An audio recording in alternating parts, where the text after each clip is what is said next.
देशी चूना माछर प्रजनन और कार्प सहित चूना माछर मिश्रित चाष उपरे प्रशिक्षण शिविर। नमस्कार दर्शक बंधु, धनुष एक्सप्रेस को आपण को स्वागत। आसंतु नजर देवा आज खबर उपर। तीर्तोल ब्लॉक तुलंग ग्राम अवस्थित विशाल आक्वा फार्म रे 4 दिनर प्रशिक्षण शिविर अनुष्ठित हो जाइछि। एही शिविर देशी चूना माछर प्रजनन और यार चाष प्रणाली विषय होइतिला।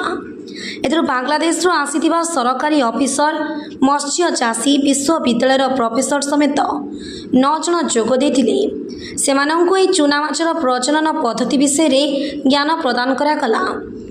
एशिया, आफ्रिका और प्रशांत महासागरीय अंचल में क्षुधा और अपपुष्टि दूरीकरण पर उच्चतर गवेषणा माध्यम काम करुथिबा वर्ल्ड फिश संगठन एही प्रशिक्षण को त्वरान्वित करथिला। एही प्रशिक्षण शिविर में देशी चूना माछ को किपरि सहज उपाय कृत्रिम प्रजनन करा जाई परिबो से विषय पुंखानुपुंखक भाव वर्णना करागला। ए देशी चूना माछ रे बहुत परिमाण प्रोटीन, जिंक, लौहसार, विटामिन ए और विटामिन B12 मिले। या खाइबा द्वारा गर्भस्थ शिशुर मस्तिष्क और शारीरिक उन्नति होता है। 1 ରୁ 5 वर्षर शिशु या खाइबा द्वारा तांको देहरे अपपुष्टि रोग देखा दे न थाए। तेणु यही सब गुरुत्व विषय बांग्लादेश आसीथिबा सरकारी लोकंकु वर्णना करा जायतिला। सेमाने ए ज्ञान कौशल को व्यवहार करी तांको देशरे ए चूना माछ को प्रजनन कराई पारे सक्षम हेबे। एही शिविर में world fish project coordinator doctor Saurabh Dubey मुख्य अतिथि भाव जोग देथिले एवं तांको सहित वर्ल्ड फिश टेक्निकल कोऑर्डिनेटर रश्मि रंजन दास और कल्पजित गोगोई प्रमुख जोग दे प्रशिक्षण शिविर को सफल रूपायन देथिले।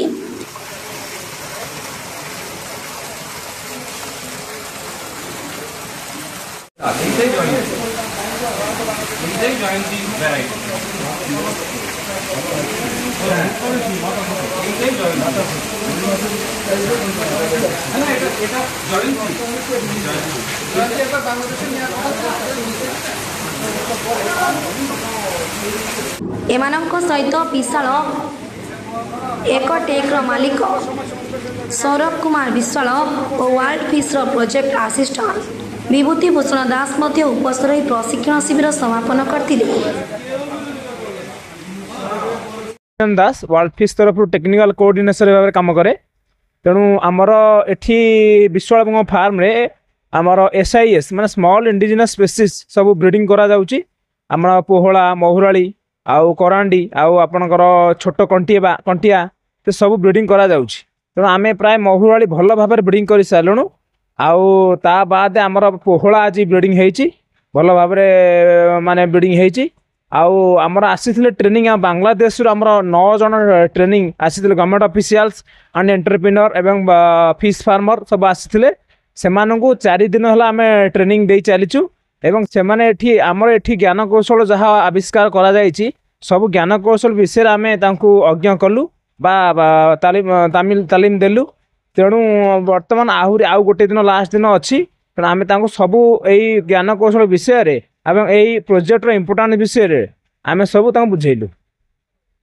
बांग्लादेश आज्ञा बांग्लादेश आमर वर्ल्ड फिश आमर 27 कंट्री रे काम करे। तेणु बांग्लादेश वर्ल्ड फिश काम करुच्ची।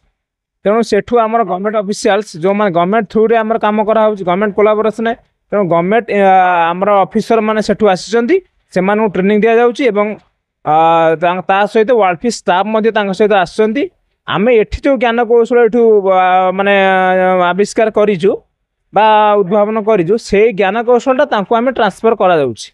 एक्चुअली आम चूना माछ पूर्वर धरा जाउथला ये वुड फिश हिसाब से धरा जाउथला, किंतु पछरे वैज्ञानिक माने देखिले जे ता देहरे बहुत प्रकार माने भल भल स्वास्थ्य उपकारी पदार्थ अच्छी माने माइक्रो न्यूट्रिएंट जगह आम कहूचे विटामिन ए आउ आयरन आहार कंटेंट बहुत अधिक। महुराली माछरे आपण माने देखि परिबे विटामिन ए कंटेंट बहुत 60 to 70% हाई फ्रॉम दी आमर जोटा को बड़ माछ ठू। तेणु सेमानकर इम्पोर्टेंस आम पई आम देह पई अछि ना नहीं। तेणु आम छोट पिला आउ गर्भवती स्त्री लोक एटा खाइबा द्वारा तांको स्वास्थ्य उन्नति होता है। कि बांग्लादेश कहीं आसना बांग्लादेश आहार डिमांड आमर करांडिया महुराली डिमांडटा बहुत अधिक आमर जदि ये 200-250 बिक्री हो तांकर सेठी प्राय इंडियन मनी 500-700 टका केजी बिक्री होउछि बांग्लादेश बा आमर जो वेस्ट बेंगल लगी बांग्लादेश तेणु से माने एठू ज्ञान कौशल शिखी सेठी से प्रयोग करेंगे एवं अधिक परिमाण रे मूला प्रस्तुत करें आम महुराली आपणकर कार्प सहित यहाँ छड़ा जा पार आपण कार्प बा आमर जोटा रोही भाकुड़ को कौन से हाम्पर नक तार प्रोडक्शन को हाम्पर नक महुराली माछ आराम रे आपण 1 ରୁ 2 ରୁ 3 क्विंटाल आप पाइपर तेणु से ये टेक्नोलोजी दिगला with breeding and culture technology से सेठी जाई प्रयोग करी से लाभवान हेबे। Bureau report Dhanush express.